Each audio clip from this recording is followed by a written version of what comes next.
Hello बच्चों, तो आओ प्रश्न को देखते हैं। मान ज्ञात करो। बच्चों देखो, यहाँ पर हमें त्रिकोणमितीय व्यंजक दिया गया है।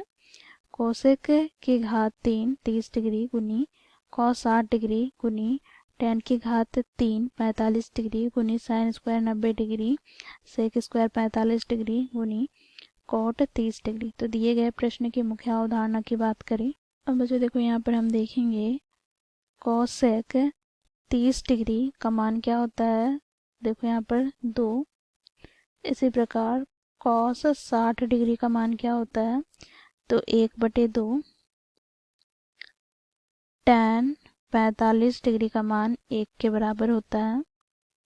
साइन 90 डिग्री का मान 1 के बराबर होता है।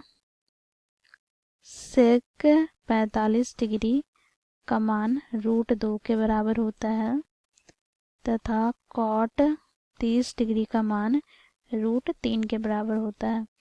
तो इस मुख्य अवधारणा की सहायता से बच्चों हम दिए गए प्रश्न को हल करेंगे। बच्चों दिए गए त्रिकोणमितीय व्यंजक को हम यहाँ पर लिख लेते हैं।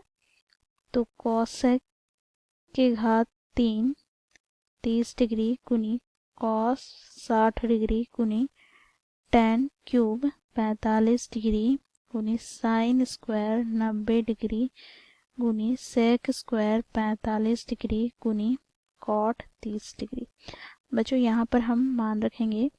तो कॉसेक 30 डिग्री का मान क्या है, 2। तो यहाँ पर 2 की घात क्या हो जाएगा, 3 गुना में बच्चों देखो कॉस 60 डिग्री का मान क्या है, तो 1/2। तो यहाँ पर हम 1/2 लिखेंगे गुना यहाँ पर टेन क्यूब 45 डिग्री, तो टेन 45 डिग्री का मान 1, तो 1 की घात 3 गुना साइन 90 डिग्री, तो साइन 90 डिग्री का मान 1 होता है। तो यहाँ पर साइन स्क्वायर है तो 1 का स्क्वायर हो जाएगा गुना यहाँ पर सेक 45 डिग्री का मान √2 है, तो सेक स्क्वायर 45 डिग्री का मान क्या हो जाएगा, √2 का स्क्वायर गुना यहाँ पर बच्चों देखो कोट 30 डिग्री का मान क्या हो जाएगा, तो √3।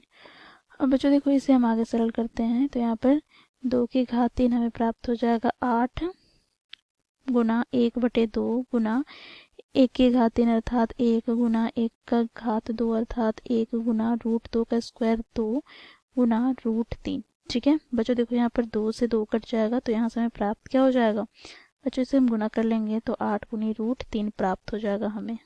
तो बच्चों ये हो जाएगा हमारा दिए गए प्रश्न का उत्तर, अर्थात दिए गए त्रिकोणमितीय व्यंजक का मान। तो इस प्रकार बच्चों हम लोगों ने मुख्य अवधारणा की सहायता से दिए गए प्रश्न को हल किया। आशा करती हूँ आप लोगों को यह प्रश्न समझ में आया होगा। धन्यवाद।